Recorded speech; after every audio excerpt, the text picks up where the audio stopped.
जय गुरु जी। शुक्राना गुरु जी महाराज जी का। और संगत जी 5 मिनट ऊपर हो गए हैं और जल्दी से जुड़ जाएं संगत जी। शिव पुराण के पाठ का आज संगत जी 41वां दिन है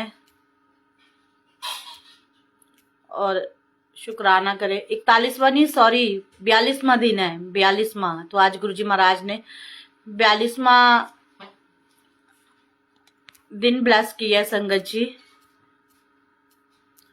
तो शुक्राने हैं मेरे सतगुरु जी महाराज, आपके हर पल शुक्राने हैं, हर पल शुक्राने हैं।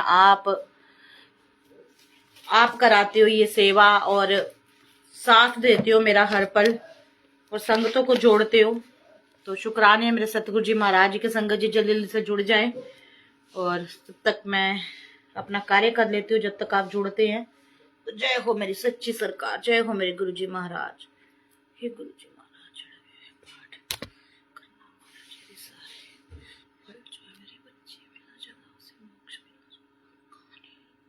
तो संगत जी आप भी जुड़ जाए और सतगुरु जी महाराज जी के चरणों में नतमस्तक होकर इस पाठ का आनंद ले और दूसरी संगतों को भी जोड़िएगा संगत जी। तो गणपति गणेश जी के चरणों में कोटि कोटि प्रणाम है, माँ सरस्वती के चरणों में कोटि कोटि प्रणाम है, बोले बाबा जी के चरणों में कोटि कोटि प्रणाम है। और संगत जी आज का जो विषय है वो है संध्या की आत्माहुति, उसका अरुंधति के रूप में अवतीर्ण होकर मुनिवर वशिष्ठ के साथ विवाह करना, ब्रह्मा जी के रुद्र विवाह के लिए प्रयत्न और चिंता, तथा भगवान विष्णु का उन्हें शिवा की आराधना के लिए उपदेश देकर चिंता मुक्त करना। तो ये आज का विषय है। तो जल्दी से जुड़ जाइए शिव पुराण का आनंद लेने के लिए संगत जी। तो जो भी जुड़ेगा वो दूसरों को भी जोड़ेगा, क्योंकि सभी को ये पाठ जरूर सुनना चाहिए और इसके मात्र शब्द कानों में पढ़ने से ही आप सभी के ऊपर गुरु जी महाराज की कृपा बरसना शुरू हो जाएगी। जय गुरु जी रोहित जी, जय हो जी।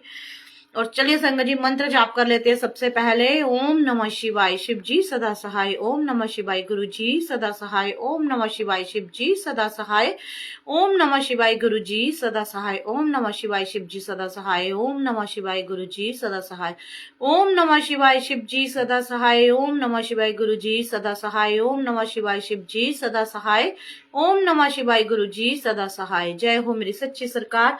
और जल्दी से संगत जी औरों को भी जोड़िएगा। तो चलिए मैं पाठ आरंभ करती हूँ। ब्रह्मा जी कहते हैं, नारद, जब वर देकर भगवान शंकर अंतर्ध्यान हो गए तब संध्या भी उसी स्थान पर गई जहां मुनि मेघातिथि यज्ञ कर रहे थे। भगवान शंकर की कृपा से उसे किसी ने भी वहां नहीं देखा। उसने उस तेजस्वी ब्रह्मचारी का स्मरण किया जिसने जिसके लिए तपस्या की विधि का उपदेश दिया था। महामुने, पूर्व काल में महर्षि वशिष्ठ ने मुझे परम श्रेष्ठी की आज्ञा से एक तेजस्वी ब्रह्मचारी का वेश धारण करके उसे तपस्या करने के लिए उपयोगी नियमों का उपदेश दिया था। संध्या अपने को तपस्या का उपदेश देने वाली उन्हीं ब्रह्मचारी ब्राह्मण वशिष्ठ को पति रूप से मन में रखकर उस महायज्ञ में प्रज्वलित अग्नि के समीप गई। उस समय भगवान शंकर की कृपा से मुनियों ने उसे नहीं देखा। ब्रह्मा जी की वह पुत्री बड़े हर्ष के साथ उस अग्नि में प्रविष्ट हो गई। उसका पुरोडोषमय शरीर तत्काल दग्ध हो गया। उस पुरोडोष की अलक्षित गंध सब ओर फैल गई। अग्नि ने भगवान शंकर की आज्ञा से उसके सुवर्ण जैसे शरीर को जलाकर शुद्ध करके पुनः सूर्यमंडल में पहुंचा दिया। तब सूर्य ने पितरों और देवताओं को की तृप्ति के लिए उसे 2 भागों में विभक्त करके अपने रथ पे स्थापित कर दिया। मुनीश्वर, उसके शरीर का ऊपरी भाग प्रातः संध्या हुआ, जो दिन और रात के बीच में पड़ने वाली आदि संध्या है, तथा उसके शरीर का शेष भाग साय संध्या हुआ, जो दिन और रात के मध्य में होने वाली अंतिम संध्या है। साय संध्या सदा ही पितरों को प्रसन्नता प्रदान करने वाली होती है। सूर्योदय से पहले जब अरुणोदय हो, प्राची के क्षितिज में लालिश आ जाए, तब प्रातः संध्या प्रकट होती है, जो देवताओं को प्रसन्न करने वाली है। जब लाल कमल के समान सूर्य अस्त उदय होता है तो पितरों को आनंद प्रदान करने वाली होती है।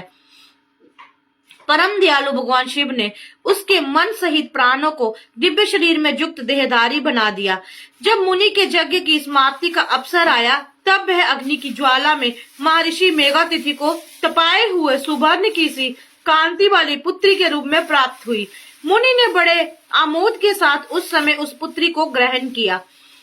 उन्होंने यज्ञ के लिए उसे नहलाकर अपनी गोद में बिठा लिया। शिष्यों से गिरे हुए महामुनि मेघातिथि को बड़ा आनंद प्राप्त हुआ। उन्होंने उसका नाम अरुंधति रखा। वे किसी भी कारण से धर्मराज का विरोध नहीं करती थी, अतः उसी गुण के कारण उसने स्वयं यह त्रिभुवन विख्यात नाम प्राप्त किया। देव ऋषि यज्ञ को समाप्त करके कृतकृत्य होवे मुनि पुत्री की प्राप्ति होने से बहुत प्रसन्न थे और अपने शिष्यों के साथ आश्रम में रहकर सदा उसी का लालन पालन करते थे। देवी अरुंधति चंद्रभागा नदी के तट पर ताप सारनाय के भीतर मुनिवर मेघातिथि के उस आश्रम में धीरे धीरे बड़ी होने लगी। जब वह विवाह के योग्य हो गई तब मैंने विष्णु तथा महेश्वर ने मिलकर मुझ ब्रह्मा के पुत्र वशिष्ठ के साथ उसका विवाह करा दिया। ब्रह्मा विष्णु तथा महेश के हाथों से निकले हुए जल से क्षिप्रा आदि 7 परम नदियां उत्पन्न हुई। मुने मेघातिथि की पुत्री महासाध्वी अरुंधति समस्त पतिव्रताओं में श्रेष्ठ थी। वह महर्षि वशिष्ठ को पति के रूप में पाकर उनके साथ बड़ी शोभा पाने लगी। उससे शक्ति आदि शुभ एवं श्रेष्ठ पुत्र उत्पन्न हुए। मुनि श्रेष्ठ वह प्रियतम पति वशिष्ठ को पाकर विशेष शोभा पाने लगी। मुनि शिरोमणे, इस प्रकार मैंने तुम्हारे समक्ष संध्या के पवित्र चित्र का वर्णन किया है, जो समस्त कामनाओं के फलों को देने वाला परम पावन और दिव्य है। जो स्त्री जब शुभ व्रत का आचरण करने वाले पुरुष इस प्रसंग को सुनता है वह संपूर्ण कामनाओं को प्राप्त कर लेता है। इसमें अन्यथा विचार करने की आवश्यकता नहीं है। प्रजापति ब्रह्मा जी की यह बात सुनकर नारद जी का मन प्रसन्न हो गया और वे इस प्रकार बोले। नारद जी ने कहा, ब्राह्मण, आपने अरुंधति की तथा पूर्व जन्म में उसकी सब रूप बूता संध्या की बड़ी उत्तम दिव्य कथा सुनाई है, जो शिव भक्ति की वृद्धि करने वाली है। धर्मज्ञ, अब आप भगवान शिव के उस परम पवित्र चरित्र का वर्णन कीजिए, जो दूसरों के पापों का विनाश करने वाले उत्तम एवं मंगलदायक है। जब कामदेव रति से विवाह करके हर्ष पूर्वक चला गया, दक्ष आदि अन्य मुनि भी जब अपने अपने स्थान को पधारे और जब संध्या तपस्या करने के लिए चली गई, उसके बाद वहां क्या हुआ? ब्रह्मा जी ने कहा, विप्रवर नारद, तुम धन्य हो, भगवान शिव के सेवक हो, अतः शिव की लीला से युक्त जो उनका शुभ चरित्र है उसे भक्ति पूर्वक सुनो। तात, पूर्व काल में एक बार जब मैं मोह में पड़ गया और भगवान शंकर ने मेरा उपहास किया, तब मुझे बड़ा क्षोभ हुआ था। वस्तुतः शिव की माया ने मुझे मोह लिया था, इसीलिए मैं भगवान शिव के प्रति ईर्ष्या करने लगा। किस प्रकार सो बताता हूँ, सुनो। मैं उस स्थान पर गया जहाँ दक्ष राजमुनि उपस्थित थे। वहीं रति के साथ कामदेव भी था। नारद, उस समय मैंने बड़ी प्रसन्नता के साथ दक्ष तथा दूसरे पुत्रों को संबोधित करके वार्तालाप आरंभ किया। उस वार्तालाप के समय में शिव की माया से पूर्णतया मोहित था। अतः मैंने कहा, पुत्रों, तुम्हें ऐसा प्रयत्न करना चाहिए जिससे महादेव जी किसी कमनीय कांति वाली स्त्री का पानी ग्रहण करते हैं। इसके बाद मैंने भगवान शिव को मोहित करने का भार रति सहित कामदेव को सौंपा। कामदेव ने मेरी आज्ञा मानकर कहा, प्रभु, सुंदर स्त्री ही मेरा अस्त्र है, अतः शिव जी को मोहित करने के लिए किसी नारी की सृष्टि कीजिए। यह सुनकर मैं चिंता में पड़ गया और लंबी सांस खींचने लगा। मेरे उस निश्वास से राशि राशि पुष्पों से विभूषित बसंत का प्रादुर्भाव हुआ। बसंत और मल्यानिल ये दोनों मदन के सहायक हुए। इनके साथ जाकर कामदेव ने वामदेव को मोहने की बारंबार चेष्टा की, परंतु उसे सफलता ना मिली। जब वह निराश होकर लौट आया तब उसकी बात सुनकर मुझे बड़ा दुख हुआ। उस समय मेरे मुख से जो निश्वास बाजू चली उससे मार्गनों की उत्पत्ति हुई। उन्हें मदन की सहायता के लिए आदेश देकर मैंने पुनः उन सबको शिव जी के पास भेजा, परंतु महान प्रयत्न करने पर भी भगवान शिव को मुंह में ना डाल सके। काम सब परिवार लौट आया और मुझे प्रणाम करके अपने स्थान पर चला गया। उसके चले जाने पर मैं मन ही मन सोचने लगा कि निर्विकार तथा मन को वश में रखने वाले जोगपरायण भगवान शंकर किसी स्त्री को अपनी सहधर्मिणी बनाना कैसे स्वीकार करेंगे। यही सोचते सोचते मैंने भक्ति भाव से उन भगवान श्री हरि का स्मरण किया जो साक्षात शिव स्वरूप तथा मेरे शरीर के जन्मदाता है। मैंने दीन वचनों से युक्त शुभ स्तोत्रों द्वारा उनकी स्तुति की। उस स्तुति को सुनकर भगवान शीघ्र ही मेरे सामने प्रकट हो गए। उनकी चार भुजाओं शोभा पाती थी, नेत्र प्रफुल्ल कमल के समान सुंदर थे। उन्होंने हाथों में शंख, चक्र, गदा और पद्म ले रखे थे। उनके श्याम शरीर पर पीताम्बर की बड़ी शोभा हो रही थी। वे भगवान श्री हरि भक्त प्रिय हैं। अपने भक्त उन्हें बहुत प्यारे हैं। सबके उत्तम शरणदाता उन श्री हरि को उस रूप में देखकर मेरे नेत्रों से प्रेम अश्रुओं की धारा बह चली और मैं गदगद कंठ से बारंबार उनकी स्तुति करने लगा। मेरे उस स्तोत्र को सुनकर अपने भक्तों के दुख को दूर करने वाले भगवान विष्णु बहुत प्रसन्न हुए और शरण में आए हुए मुझे ब्रह्मा से बोले, महाप्राज्ञ विधात, लोक स्रष्टा ब्राह्मण, तुम धन्य हो। बताओ तुमने किस लिए आज मेरा स्मरण किया है और किस निमित्त से ये स्तुति की जा रही है। तुम पर कौन सा महान दुख आ पड़ा है, उसे मेरे सामने इस समय कहो, मैं वह सारा दुख मिटा दूंगा। इस विषय में कोई संदेह या अन्यथा विचार नहीं करना चाहिए। तब ब्रह्मा जी ने सारा प्रसंग सुनाकर कहा, केशव, यदि भगवान शिव किसी तरह पत्नी को ग्रहण कर ले तो मैं सुखी हो जाऊंगा, मेरे अंतकरण का सारा दुख दूर हो जाएगा। इसी के लिए मैं आपकी शरण में आया हूँ। मेरी यह बात सुनकर भगवान मधुसूदन हंस पड़े और मुझे लोक सत्रष्टा ब्रह्मा का हर्ष बढ़ाते हुए मुझे शीघ्र ही जो बोले, विधात, तुम मेरा वचन सुनो, यह तुम्हारे भ्रम का निवारण करने वाला है। मेरे वचन ही वेद शास्त्र आदि का वास्तविक सिद्धांत है। शिव ही सबके कर्ता, दर्ता, पालक और हर्ता, संहारक हैं। वे ही परापर हैं। पर ब्रह्मा, परेश, निर्गुण, नित्य, अनिदृश्य, निर्विकार, आदित्य, अच्युत, अनंत, सबका अंत करने वाले स्वामी और सर्वव्यापी परमात्मा एवं परमेश्वर हैं। सृष्टि, पालन और संहार के कर्ता, तीनों गुणों को आश्रम देने वाले व्यापक ब्रह्मा, विष्णु और महेश नाम से प्रसिद्ध रजोगुण, सत्व गुण तथा तमोगुण से परे, माया से ही वेद युक्त प्रतीत होने वाले निरीह माया रहित माया के स्वामी, जा प्रेरक, चतुर, सगुण, स्वतंत्र, आत्मानंदन स्वरूप, निर्विकल्प, आत्माराम, निर्द्वंद, भक्त परवश, सुंदर विग्रह से सुशोभित जोगी, नित्य जोग परायण जोग मार्गदर्शक, गर्भधारी, लोकेश्वर और सदा दीन वत्सल हैं। तुम उन्हीं की शरण में जाओ। सर्वात्मना शंभु का भजन करो, इससे संतुष्ट होकर वे तुम्हारा कल्याण करेंगे।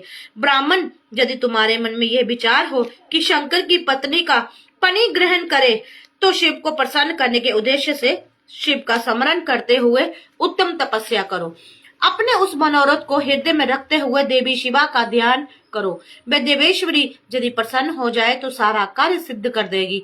यदि शिव समरूप सगुण रूप से अवतार ग्रहण करके लोक में किसी पुत्री हो मानव शरीर ग्रहण करे तो वे निश्चय ही महादेव जी की पत्नी हो सकती है। ब्राह्मण, तुम दक्ष को आज्ञा दो, वे भगवान शिव के लिए पत्नी का उत्पादन करने की निमित्त सबता भक्ति भाव से प्रयत्न पूर्वक तपस्या करे। तात, शिवा और शिव दोनों ही भक्त के अधीन जानना चाहिए। वे निर्गुण पर ब्रह्मा स्वरूप होते हुए भी स्वेच्छा से सगुण हो जाते हैं। विदे, भगवान शिव की इच्छा से प्रकट हुए हम दोनों जब उनसे प्रार्थना की थी तब पूर्व काल में भगवान शंकर ने जो बात कही थी उसे याद करो। ब्राह्मण, अपनी शक्ति से सुंदर लीला विहार करने वाले निर्गुण शिव ने स्वेच्छा से सगुण होकर मुझको और तुमको प्रकट करने के पश्चात तुम्हें तो सृष्टि कार्य करने का आदेश दिया और उमा सहित उन अविनाशी सृष्टिकर्ता प्रभु ने मुझे उस सृष्टि के पालन का कार्य सौंपा। फिर नीला नाना लीला विशारद उन दयालु स्वामी ने हंसकर आकाश की ओर देखते हुए बड़े प्रेम से कहा, विष्णु, मेरा उत्कृष्ट रूप इन विधाता के अंग से इस लोक में प्रकट होगा जिसका नाम रुद्र होगा। रुद्र का रूप ऐसा ही होगा जैसा मेरा है। वह मेरा पूर्ण रूप होगा। तुम दोनों को सदा ही उसकी पूजन करनी चाहिए। वह तुम दोनों के संपूर्ण मनोरथों की सिद्धि करने वाला होगा। वही जगत का प्रलय करने वाला होगा।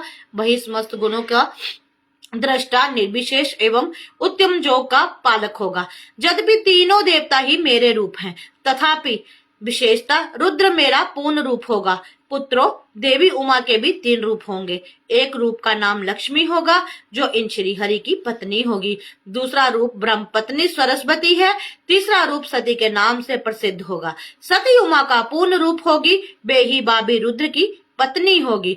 ऐसा कहकर भगवान महेश्वर हम पर कृपा करने के पश्चात वहां से अंतर्ध्यान हो गए और हम दोनों सुख पूर्वक अपने अपने कार्य में लग गए। ब्राह्मण, समय पाकर मैं और तुम दोनों सपत्नीक हो गए और साक्षात भगवान शंकर रुद्र नाम से अवतीर्ण हुए। वे उस समय कैलाश पर्वत पर निवास करते हैं। परजेश्वर, अब शिव भी सती नाम से अवतीर्ण होने वाली है, अतः तुम्हें उनके उत्पादन के लिए ही यत्न करना चाहिए। ऐसा कहकर मुझ पर बड़ी भारी दया करके भगवान विष्णु अंतर्ध्यान हो गए और मुझे उनकी बातें सुनकर बड़ा आनंद प्राप्त हुआ। बोलो शिव शंकर महाराज की जय, मेरे भोलेनाथ भोले भंडारी की जय, सतगुरु जी महाराज की जय। हर हर हर हर महादेव। तो संगत जी, आज का आनंद इतना ही। और आज सतगुरु जी महाराज जी ने 42वां दिन हमें ब्लेस किया है, तो शुक्राने है मेरे सतगुरु जी महाराज जी के। और हर पल शुक्राना किया करें और गुरु जी महाराज जी का आशीर्वाद लिया करें। हर बेले आशीर्वाद लेने का कोई भी टाइम नहीं होता, कोई भी समय नहीं होता। हमें ईश्वर हर बेले चाहिए, हर पल चाहिए, सुबह भी चाहिए, दिन को भी चाहिए, रात को भी चाहिए, बल्कि क्षण क्षण हमें ईश्वर का साथ चाहिए, ताकि हमारे जो बोलने की शक्ति है, चलने की शक्ति है, किसी को जो भी हम नित्य कार्य करते हैं, हमें अपने हर कार्य में ईश्वर की प्राप्ति होनी चाहिए। ईश्वर हमें चाहिए ही चाहिए। तो बहुत सारा आशीर्वाद आप सारी गुरु संगतों को। और सुनीता आंटी जय गुरु जी, शिवाली जी जय गुरु जी, निधि जी जय गुरु जी। तो आज के लिए इतना ही। तो रात को गुरु जी की कक्षा में मिलेंगे संगत जी। जो भी आपके प्रश्न होंगे, जो भी आपके सत्संग होंगे, आप ब्रॉडकास्ट में जुड़ के साझा कर सकते हो। और संगत जी, गुरु कक्षा की टाइमिंग होगी रात को 10 बजे। तब तक के लिए जय गुरु जी, शुक्राना गुरु जी।